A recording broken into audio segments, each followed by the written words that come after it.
같이 읽지요. 시작. 바울이 고린도에 이르러. 바울은 철학과 지성의 도시였던 아덴, 곧 그리스의 아테네에서 복음을 전하다가 이제 그 아테네를 떠나서 고린도로 이동해 갑니다. 지도를 한번 보시죠. 자, 아테네에서 고린도로 가게 되었는데 이 고린도라고 하는 도시를 좀 소개해 드리겠습니다. 고린도는 이 동서로 볼 때에는 아시아 주와 그리고 아가야 주 사이에 있어서 국제 무역항으로 아주 유명한 도시였습니다. 또한 그리스의 남과 북을 이어주는 교통의 요충지였습니다. 무역항이 잘 발달된 고린도에는 경제적으로 많은 부요로움이 있었습니다.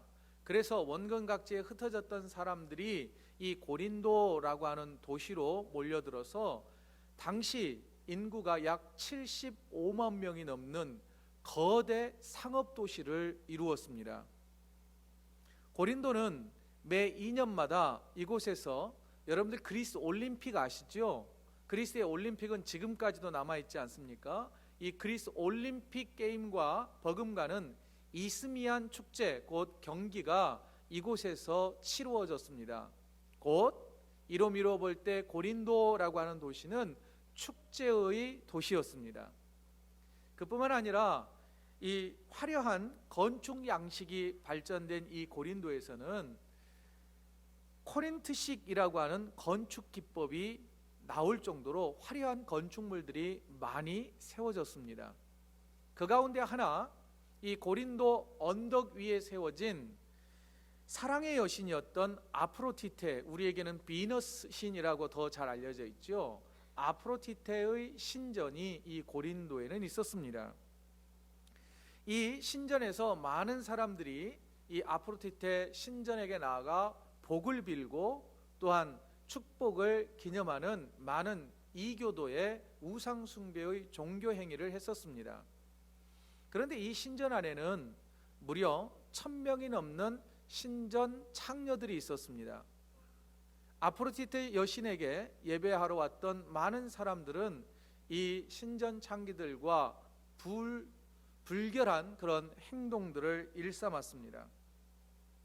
그래서 오죽했으면 고린도 사람처럼 행동한다라고 하는 이 말의 뜻 가운데는 음행을 범한다라고 하는 뜻을 가질 정도로 이 고린도는 우상 숭배의 도시였고 도덕적으로 성적으로 타락한 음란한 도시였다라고 말씀드릴 수 있습니다. 다시 정리하자면 고린도는 경제적 풍요가 있는 도시였고 이스미안 경기 축제가 2년마다 한 번씩 벌어지는 축제의 도시, 그리고 우상 숭배와 도덕과 성적으로 타락한 도시가 고린도였습니다. 지금껏 사도 바울은 1차, 2차 전도 여행을 하면서 숱한 비난과 고소와 고발과 매맞음과 옥에 갇히는 일들을 당했음에도 그는 그의 열정이 식지 않았습니다. 뜨거운 열정과 그의 사명에 붙잡혀 살았습니다. 그러나 그도 인간이었습니다. 피도 눈물도 없을 것 같았던 그리고 사명에 붙들려서 그 어떤 어려움과 두려움도 없을 것 같았던 그가 떨기 시작합니다. 고린도에서는 그가 움츠러들었고 심지어 두려웠고 떨었다라고 고백하고 있습니다. 고린도전서 2장 1절부터 3절의 말씀을 보면 고린도에 첫 발을 내디뎠던 사도 바울의 마음, 심리적 상태와 감정이 고스란히 묻어나 있습니다. 고린도전서 2장 1절부터 3절까지를 세번역 성경으로 우리 다 같이 한번 읽어보겠습니다. 시작. 형제자매 여러분, 내가 여러분에게로 가서 하나님의 비밀을 전할 때에 훌륭한 말이나 지혜로 하지 않았습니다. 나는 여러분 가운데서 예수 그리스도 곧 십자가에 달리신 그분밖에는 아무것도 알지 않기로 작정하였습니다. 내가 여러분과 함께 있을 때에 나는 약하였으며 두려웠으며 무척 떨었습니다. 이게 고린도에 첫 발을 내디뎠던 사도 바울의 상태였습니다. 왜 그랬을까요? 잠시 유추를 해보면 그렇습니다. 철학과 이성의 도시에서 아테네에서 그는 최선을 다해서 복음을 전했습니다. 하지만 복음의 성과는 미미했습니다. 적지 않게 그는 실망했을 것입니다. 의기소침해서 그는 고린도로 들어가게 됩니다. 그뿐만 아니라 그 옆에서 신실하게 도와주었던 실라와 디모데는 지금 자기와 함께 하지 않습니다. 실라는 빌립보 교회로, 디모데는 데살로니가 교회로 가서 각 교회를 보살피고 있느라 고린도에 사도 바울은 혼자 들어가 선교 사역을 감당해야만 했습니다. 이런 상태에 처해진 사도 바울은 영적인 고독감과 부담감, 그리고 여러 스트레스와 몸의 피로로 인하여서 움츠러들었고 급기야 그는 두려움에 휩싸였고 부들부들 떨기 시작했다라고 말해주고 있습니다. 이런 사도 바울을, 두려움에 떨고 있는 사도 바울, 움츠러든 사도 바울을 주님께서 위로하시고 격려하십니다. 그리고 그의 영적인 모습을 다시 회복시켜 주셔서 사도로서의 사명을 잘 감당할 수 있게 해주시는데, 하나님께서는 어떤 방법으로 두려워 떠는 사도 바울을 위로하고 격려하시는지 오늘 본문을 통해서 함께 살피면서 우리도 위로받고 격려받는 복된 이 시간 되어지기를 소망합니다. 주님의 방법은 첫 번째, 사람을 통하여서 사도 바울을 격려하시고 위로하셨습니다. 그 사람들은 누구였는고 하니 오늘 본문 2절에 보면 아굴라라고 하는 사람과 브리스길라라고 하는 부부를 통하여서 사도 바울을 위로하고 격려하십니다. 이 부부도 유대인이었습니다. 이 사람들은 사도 바울을 만나기 전부터서 예수 그리스도를 구주로 믿었던 사람으로 보여집니다. 신실한 믿음의 사람으로 보여져요. 아굴라의 고향이 본도였다고 말해주고 있습니다. 이 본도는 사도행전 2장에 오순절 성령 강림 사건 때에 그 마가의 다락방에 모였던 수많은 사람들의 고향들이 기록되는데 본도에서 온 사람들도 있었다라고 기억합니다. 아마 이 지역 사람이 예루살렘에서 오순절날 성령 강림을 은혜를 경험하고 고향으로 돌아가서 그곳에서 복음을 전파했을 때 이 아굴라라고 하는 사람이 그 복음을 영접하고 예수를 구주로 믿었던 것으로 보여집니다. 그래서 그는 이미 믿음을 가지고 있었습니다. 그런데 그는 로마에 살고 있었습니다. 로마시에서 자리 잡고 살고 있었는데 AD 49년에 글라우디오 황제가 유대인들이 자꾸 로마 시내에서 자기들끼리 세를 규합해서 이 도시를 어지럽힌다라는 그런 죄목으로 인하여서 모든 로마 시민권이 없는 유대인들을 추방시켜 버렸습니다. 로마 시민권이 없었던 아굴라와 브리스길라 부부도 어쩔 수 없이 삶의 터전을 잃고 빼앗기고 고린도라고 하는 곳으로 이주해온 지 얼마 안 되었습니다. 그리고 그들은 고린도에 도착해서 생업을 이어갔는데 아마 이 두 부부는 텐트를 만드는 것, 천막을 만드는 데 아주 기술자였던 것으로 보여집니다. 본문 3절을 보시죠. 생업이 같으므로 함께 살며 일을 하니 그 생업은 천막을 만드는 것이더라. 달리 말하자면 텐트 메이커였던 것입니다. 이 부부는 고린도에 정착하면서 텐트 제조업을 통해서 큰 돈을 벌었던 것으로 보여집니다. 왜인고 하니 로마에서 쫓겨난 약 2만 5천 명이나 되는 사람들이 각 지역으로 흩어졌는데 상당수의 사람들이 고린도로 이주해 왔습니다. 이제 막 이주해 온 사람들이 집을 구할 수 없어서 그들은 텐트 생활을 했어야 했는데 마침 아굴라와 브리스길라 부부가 만든 텐트가 품질도 좋고 가격도 싸다고 하는 소문이 돌았던 것으로 보여집니다. 그래서 눈코 뜰 새 없이 바빠졌어요. 이들은 집을 하나 지었는데 주상복합 건물을 소유했던 것으로 보여집니다. 1층에는 장막 만드는 집, 판매하는 집이고 2층에서 거주하면서 최초의 주상복합 건물의 건물주가 아굴라와 브리스길라 부부였던 것으로 보여집니다. 이것은 제가 각색한 내용입니다. 소문을 듣자 하니 이 두 부부가 큰 돈을 번다고, 그리고 일손이 딸린다는 소문을 사도 바울이 들었던 것으로 보여집니다. 호롤단신으로 혼자의 몸으로 고린도에 첫 발을 내딛었던 사도 바울은 먹고 자는 문제를 해결해야 했습니다. 그런데 당시 바리새인들은 이 말로 성경을 가르치는데 생계가 어려우니 각자 기술 하나씩을 배우도록 했던 것입니다. 그래서 바리새인이었던 사도 바울도 텐트 메이킹하는 이 기술을 가지고 있었습니다. 그래서 아굴라 사장님을 찾아갑니다. 사장님, 많이 바쁘시다면서요. 제가 텐트 만드는 재주가 있는데 숙식만 해결해 주시면 제가 힘 닿는 대로 일해 드리겠습니다. 마침 일손이 부족했던 아굴라는 사도 바울을 고용해서 이제 한 집에 거주하면서 텐트 메이킹, 이것을 통하여서 사도 바울은 선교를 하기 시작을 했고, 그래서 최초의 텐트 메이커, 곧 자비랑 선교 사역을 고린도에서 시작하게 됩니다. 자, 그러면 고린도에 도착한 사도 바울이 아굴라와 브리스길라 부부와 함께 텐트를 만들면서 틈틈이 무엇했을까요? 지나온 삶을 서로 이야기하지 않았겠습니까? 나는 어떤 사람인지 서로 일하면서 함께 삶을 나누고, 무엇보다 사도 바울은 무엇하러 고린도에 갔나요? 복음을 전하기 위해서 갔겠지요. 그래서 그들은 일하면서 사도 바울로부터 양육을 받기 시작을 합니다. 예수님이 누구시고 종말이 무엇이며 믿음이 무엇이고 교회가 무엇인지.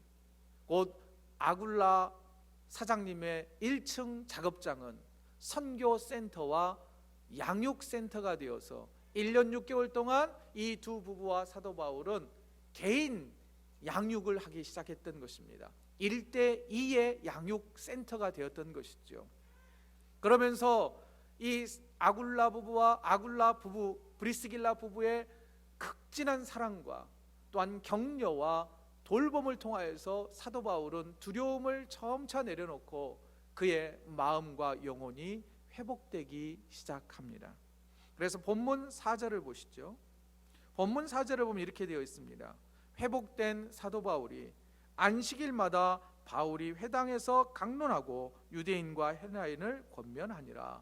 주중에는 아굴라와 함께 열심히 장막 만드는 일을 했고, 주말이 되면, 안식일이 되면 사도 바울은 회당으로 달려가 그들에게 예수가 그리스도라고 만나는 이들마다 복음을 전했던 것입니다.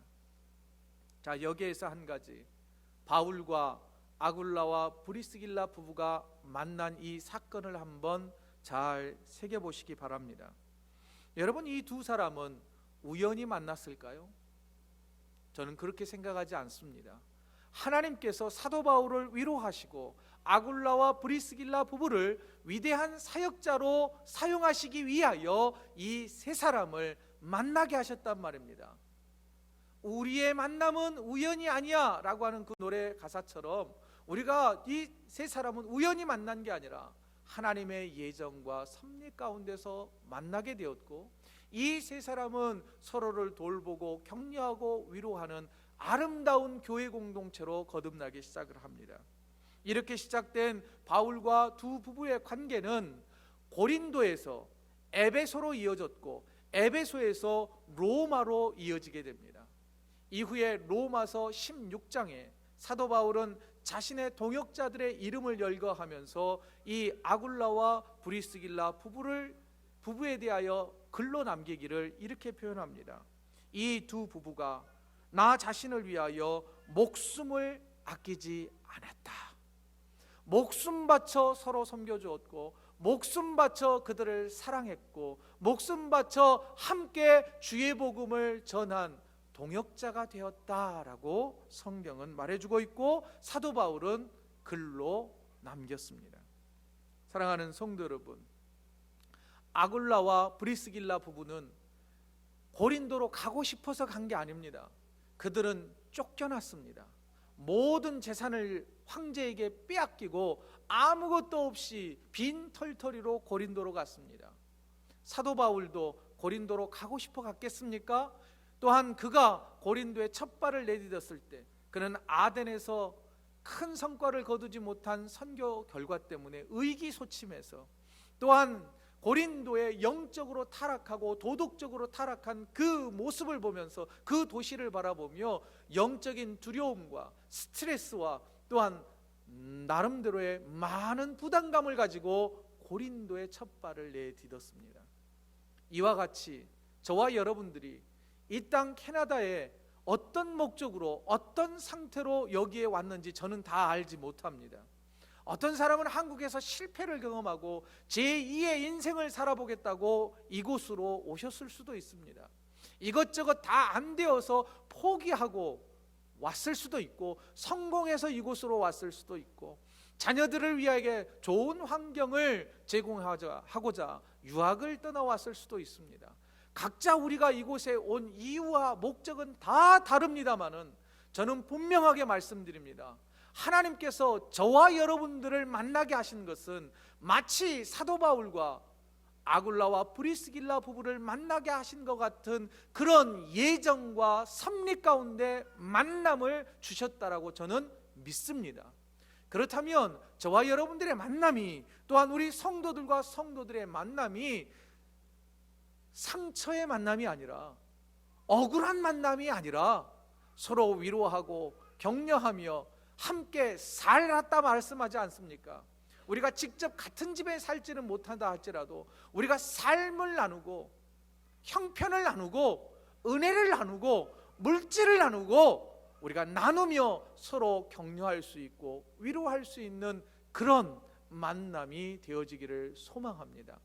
여러분, 우리의 만남은 우연이 아니라 하나님께서 저와 여러분, 나와 너를 만나게 하셔서 하나님의 은혜를 경험하게 하시려는 오묘하신 섭리였다고 하는 것을 기억하는 저와 여러분 되어지기를 축원합니다.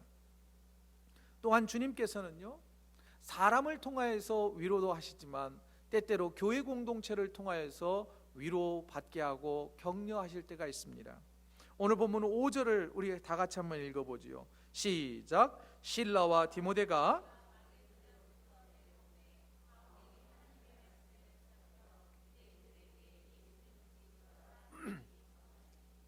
자, 마게도냐 지역으로 있었던, 지역에서 아직 돌아오지 않았던 실라와 디모데가 이제 고린도에서 사도 바울과 합류하게 되었습니다. 바울은 얼마나 기뻤을까요? 그들이 함께 협력함으로 인하여 그의 선교 사역은 탄력을 입게 됩니다. 이때 실라가 빌립보 교회 성도들이 보낸 상당한 양의 선교 헌금을 사도 바울에게 전달하게 됩니다. 빌립보 교회는 고난이 있었고 핍박이 있는 교회였지만 사도 바울에게 선교 헌금을 보낼 정도로 성숙해졌던 것이죠. 그뿐만 아니라 디모데로부터 데살로니가 교회 성도들이 같은 핍박과 고통 가운데서도 신실하게 믿음이 자라나고 있다라고 하는 그 복된 소식을 들었던 사도 바울은 위로와 격려를 받기 시작을 합니다. 여러분 생각해 보십시오. 길어봐야 사도 바울은요, 빌립보와 데살로니가에서 한 달도 채 머물지 않았습니다. 잠시 왔다 떠난 목회자에게 온 교회가 자신들도 어렵지만 선교 사역에 보태쓰라고 물심양면으로 그를 협력하는 그 사랑에 사도 바울이 격려받지 않았을까요? 위로받지 않았을까요? 아마 큰 격려와 위로를 받게 되었을 것입니다. 교회 공동체의 도움, 교회 공동체의 위로, 여러분들에게도 때때로 경험되어지기를 간절히 소망합니다. 우리 교회가 그런 격려와 위로를 전달하는 신실한 신앙 공동체 되어지기를 원합니다. 저 또한 교회로부터 많은 공급을 받고 살았습니다. 교회의 사랑, 성도들의 사랑을 받고 이 자리에 서 있습니다. 제 개인적인 체험을 양해를 구하고 잠시 나누고자 합니다. 1997년, 여러분 다 아시죠? IMF 금융 위기 때 저는 신학대학교 4학년에 재학 중이었습니다. 그때 직장에 다니던 어머니도 잘리셨고 둘째 형님도 직장을 잃었고 저희 큰 형님은 보증 문제로 인하여서 수억의 빚을 지게 되었습니다. 하필이면 그때 등록금, 지금도 기억합니다. 143만 원이었던 것으로 기억합니다. 등록금 고지서가 날라들었습니다.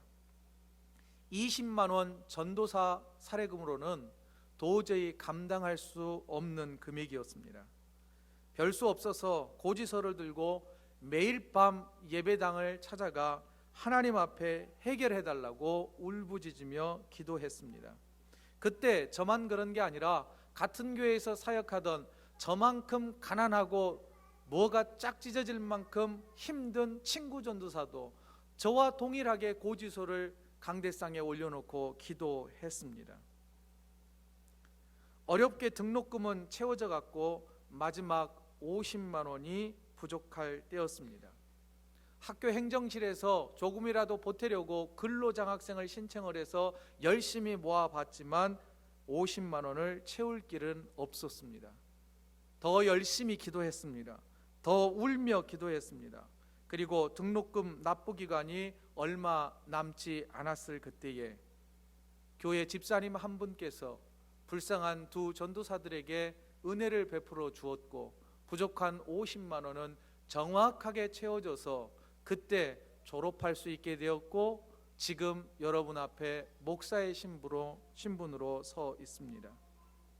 22년 전이 흘렀지만 저는 그때 흔쾌히 큰 돈이었던 50만 원을 등록금에 사용하라고 정성을 베풀어 주었던 김천상 집사님을 천상의 사람으로 기억하고 있습니다. 그리고 그때 이후로 교회에서는 다음 학기부터서는 교회에서 전도사님들에게 등록금 50만 원씩을 지원하겠노라고 교회 재정으로 책정을 해놓아서 한동안 교회의 도움을 크게 받았던 경험이 있습니다. 이처럼 저는 교회 공동체의 협력과 헌신과 피땀 흘린 헌금으로 이 자리에 목사의 신분으로 서 있습니다. 소망하기는 우리 교회는 아직 규모는 작습니다. 재정도 넉넉하지는 않습니다. 부족하지는 않으나 넉넉하지는 않습니다. 그러나 우리 교회가 비록 작을지라도 서로 베풀고 격려하며 믿음의 다음 세대들을 키워가는데 아낌없이 헌신할 수 있는 그런 위로하고 격려하고 베푸는 교회가 되어지기를 원합니다. 최근 한국에서는 교회의 모습들과 교회의 소식들이 참 가슴을 아프게 합니다. 어떤 이들은 이렇게 말합니다. 더 이상 교회에 희망이 없다고. 그래서 나는 교회 공동체를 떠나겠다고. 다 떠나면 누가 교회를 지키겠습니까? 여러분, 세상에 큰 교회와 나쁜 교회 있을 수 있습니다. 못된 목사들 있습니다. 그러나 그에 못지않게 좋은 교회도 분명 있을 겁니다. 잘 찾아보면 분명 한두 개 정도는 있을 거란 말입니다. 많은 목회자들이 다 변질되었다 할지라도 잘 찾아보면 그 중에 한두 명은 신실한 목회자가 있을 거란 말입니다. 그리고 우리가 목숨 걸고 피땀 흘려서 우리 교회를 자랑스러운 주님의 교회로, 아름다운 교회로, 그래서 교회 공동체로부터 상처받고 또한 실망한 많은 사람들에게 우리 교회가 위로와 격려를 전할 수 있는 아름다운 교회가 되어지기를 소망합니다. 바로 그 아름다운 교회가 저와 여러분인 것을 기억하시기 바랍니다. 끝으로 하나 더 생각해 보기를 원합니다. 성도들과 사람을 통하여서 위로하시고 교회 공동체를 통하여 위로를 베풀어 주셨던 하나님께서는 이제는 직접 사도 바울을 위로하십니다. 열심히 복음 전파를 하는 사도 바울, 고린도에서도 역시나 비방과 거짓 고발과 비웃음과 폭력과 박해가 일어났습니다. 본문 6절입니다. 그들이 대적하여 비방하거늘. 바울을 향한 거짓 비방과 고소고발은 점점 그 강도가 세어졌습니다. 여러분, 외상후 스트레스 장애 이런 말 들어보셨죠? 사도 바울은 돌에 맞아 죽을 뻔했고 매질을 당했고 감옥에 갇혔던 경험이 수없이 많습니다. 이러다가는 내가 이 고린도에서도 또 매 맞는 건 아닌가, 또 돌에 맞는 건 아닌가, 감옥에 갇히는 것은 아닌가, 엄습하는 불안감과 두려움에 휩싸이기 시작했습니다. 그래서 그는 두려웠습니다. 떨었습니다. 그런 사도 바울에게 이번에는 주님이 직접 바울을 격려하시고 안심시켜 주셨습니다. 본문 9절과 10절 차례로 계속 읽겠습니다. 시작. 밤에 주께서 환상 가운데 바울에게 말씀하시되 두려워하지 말고 침묵하지 말고 말하라. 내가 너와 함께 있음에 어떤 사람도 너를 대적하여 해롭게 할 자가 없을 것이니 이는 이 성중에 내 백성이 많음이라 하시더라. 주님이 말씀하셨습니다. 두려워하지 말라. 내가 너와 함께 하겠다. 내가 너를 끝까지 지키겠다 라고 말씀해 주셨습니다. 여러분, 이런 음성을 직접 들을 수만 있다면 격려와 위로가 되겠지요. 여러분의 삶 가운데 한두 번 정도 이런 하나님의 음성을, 기적과 같은 환상과 같은 은혜를 직접 체험할 수 있기를 간절히 축원합니다. 저 또한 여러분들이 어떻게 말씀하시든 신비주의든 무슨 말이든 해도 상관없습니다. 제가 힘들어할 때에 주님께서는 저에게 눈물 지져 밤을 새워 기도하는 저에게 하나님은 또렷하게 말씀해 주셨어요. 내가 너를 사랑한다고, 내가 너를 사랑한다고. 그 음성 저는 들었습니다. 여러분, 그 음성 그러나 누구나 다 들을 수 있는 건 아니에요. 그러면 어떻게 하나님의 음성과 하나님이 나와 함께 하시고 두려워하지 말라고 하는 그 음성을 간접적으로라도 들을 수 있을까요?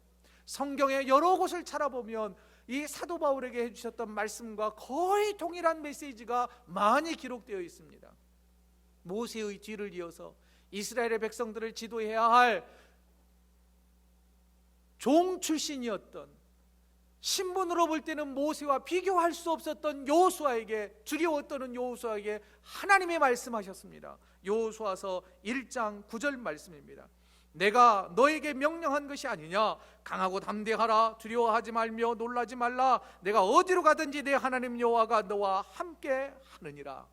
여호수아에게 주신 말씀은 바로 저와 여러분을 향한 하나님의 음성인 줄 믿습니다. 또한 두려워 떠는 이스라엘 백성들에게 이사야 선지자는 이렇게 선포했습니다. 이사야서 41장 10절 말씀입니다. 두려워하지 말라. 내가 너와 함께함이라. 놀라지 말라. 나는 내 하나님이 됨이라. 내가 너를 굳세게 하리라. 참으로 너를 도와주리라. 참으로 나의 의로운 오른손으로 너를 붙들리라. 주님의 말씀입니다. 또한 우리 주님은 어떤 분이신 줄 아십니까? 동정녀 마리아에게 태어날 때 천사가 이렇게 말씀하였습니다. 보라, 처녀가 잉태하여 아들을 낳을 것이요 그의 이름은 임마누엘이라 하라. 주의 이름이 뭐라고요? 임마누엘이라 하라 하셨으니 이를 번역한즉 하나님이 우리와 함께 계시다 함이라. 우리 주님은 임마누엘의 주님이십니다. 언제나 우리와 함께 하시는 주님이 나와 동행하고 있단 말입니다. 또한 부활하신 주님께서 하늘에 오르시 승천하시기 전에 두려워 떠는 제자들과 성도들에게 마지막 명령과 분부의 말씀을 하시면서 이와 같이 말씀하셨습니다. 그러므로 너희는 가서 모든 민족으로 제자로 삼아 아버지와 아들과 성령의 이름으로 세례를 베풀고 내가 너희에게 분부한 모든 것을 가르쳐 지키게 하라. 이후 빨간 글씨는 같이 읽습니다. 시작. 볼지어다 내가 세상 끝날까지 너희와 항상 함께 있으리라 하시니라. 사랑하는 성도 여러분, 우리도 사도 바울처럼 여호수아처럼 하나님의 음성을 직접 들을 수는 없다 할지라도 여러분, 살아 역사하시는 하나님의 말씀이, 기록된 하나님의 말씀이 우리를 향하여 선포하고 있습니다. 혹 감당하기 힘든 일로 두렵고 떨리고 계십니까? 그렇다면 새로운 만남을 통해 위로하시고 격려하시는 주님의 은혜를 간구해 보십시오. 교회 공동체를 통해 주실 위로를 기대해 보십시오. 그리고 환상으로, 음성으로, 기적은 아니다 할지라도 말씀으로 위로받고 격려받는 저와 여러분이 되시기를 소망합니다.